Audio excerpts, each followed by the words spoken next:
Merry Christmas to all of my YouTube friends out there in Google land. I hope you find yourself surrounded by family, friends, strong drinks, and lots of money. My name is Adam and this is Broke Man Finance.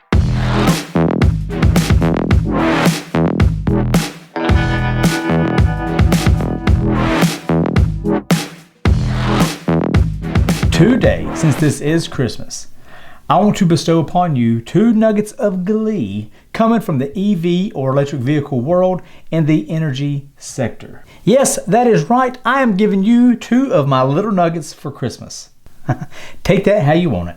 Wait, what's that? Breaking news, there is still no contract for Workhorse, but there is some good news coming out of Lordstown Motors and GEVO. In this video, I'm going to explain why investors should be very optimistic about Lordstown Motors, ticker symbol RIDE or RIDE, and GEVO, ticker symbol GEVO. Is Lordstown going to emerge as a top-tier EV player? Does GEVO still have enough left in the tank for that share price to go up? Get it, tank, fuel company? No? Moving on. If you're not familiar with Lordstown Motors, they are an electric vehicle startup based out of Lordstown, Ohio. Their flagship truck, the Endurance, is revolutionizing the work truck and is perfect for fleets looking to go electric. The tech is that each wheel has its own all-electric in-hub motor with software monitoring each wheel. Recently, the massive company Camping World and Lordstown Motors just became partners. The rundown of the agreement is this. Camping World already has a built-out infrastructure across the United States. They have 170 service and collision centers already out there that's going to give Lordstown access to it. It's going to give them charging stations, somewhere for general maintenance, collision centers, a service hotline that they can call, and even roadside assistance. That doesn't come for free for Lordstown, but it's still a win-win for both companies. Lordstown has agreed to build out and produce an all-electric RV for Camping World. And with that, they will also build out charging stations at all of their sites across the country. This partnership could not have worked out any better for both companies. For one, it gives Camping World, basically it gets them in the EV game much easier than them trying to do their own startup thing. They can produce and get these things developed much faster. And at the same time, it gives Lordstown an infrastructure across the entire United States for their charging platforms. The potential is massive for both companies, but more so for Lordstown than for Camping World. And think about this. Camping World is a major sponsor in NASCAR, Major League Baseball, professional drag racing, and they even have their own truck series in NASCAR. The fans of these sports are your bluer collared crowd, my type of people. And Lordstown is touting the Endurance as the working man's truck.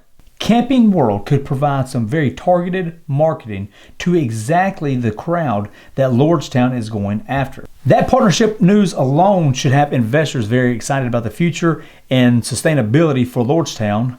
But wait, there's more. Earlier this week, Lordstown announced their pre-order for the Endurance truck had risen from 50,000 to now 80,000 pre-orders. The majority of these orders are coming from commercial fleet customers, and Lordstown is still on pace to begin production on these trucks in September of 2021. That still sounds like so long from now, but 2021 is almost here. That's single-digit months away. September is only 9 months away. And soon, it will be time for these hot EV companies, these hot EV stocks, to put up or shut up. I want to start seeing some productivity. There are several billion-dollar market cap companies that's not producing anything yet. It's time for that to change. On the heels of this good news, Lordstown Motors' share price has jumped nearly 20% this week. At the time of this filming, Lordstown was sitting at $22.69. Even with some dips, that is still an increase of around 130% on the year.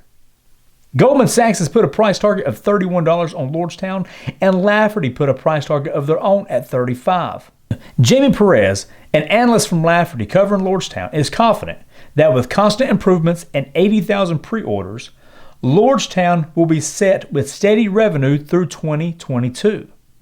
In fact, Perez is estimating that Lordstown will see $1.57 billion in revenue by 2023. Who knows if Fisker, another EV company, will even have a car produced by that time.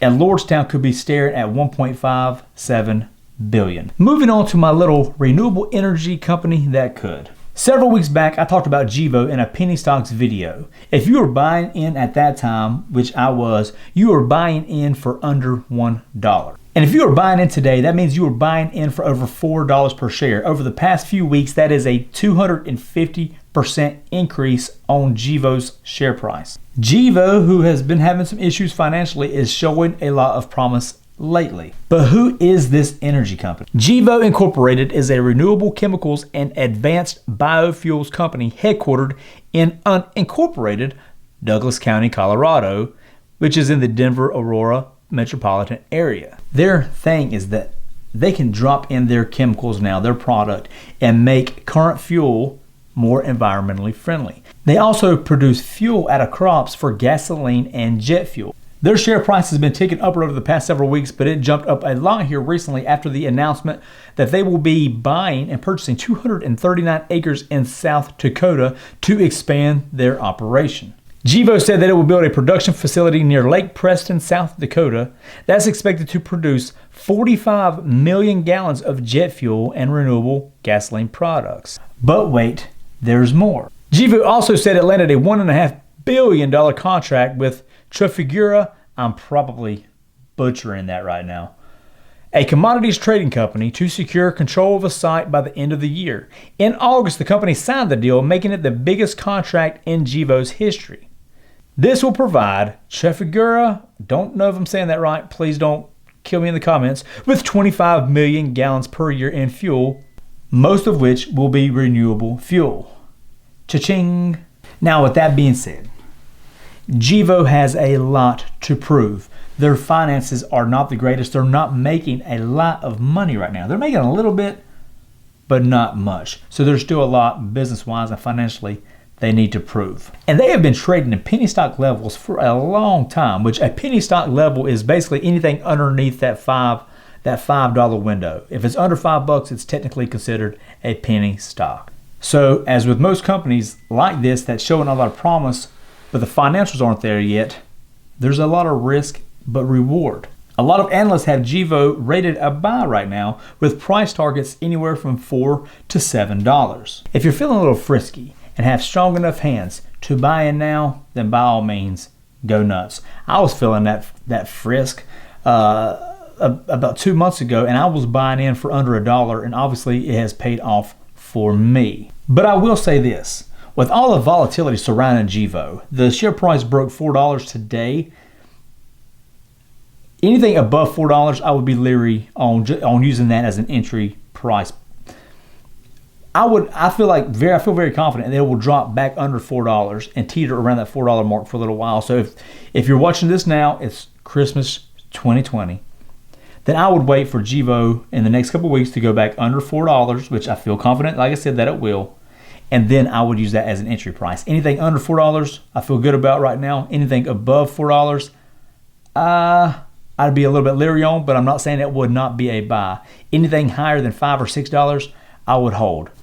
But that's all I have today. As always, I appreciate you hanging out with me. I hope you subscribed. I hope you liked the video. I hope you have a very Merry Christmas. You stay safe, and everyone takes care.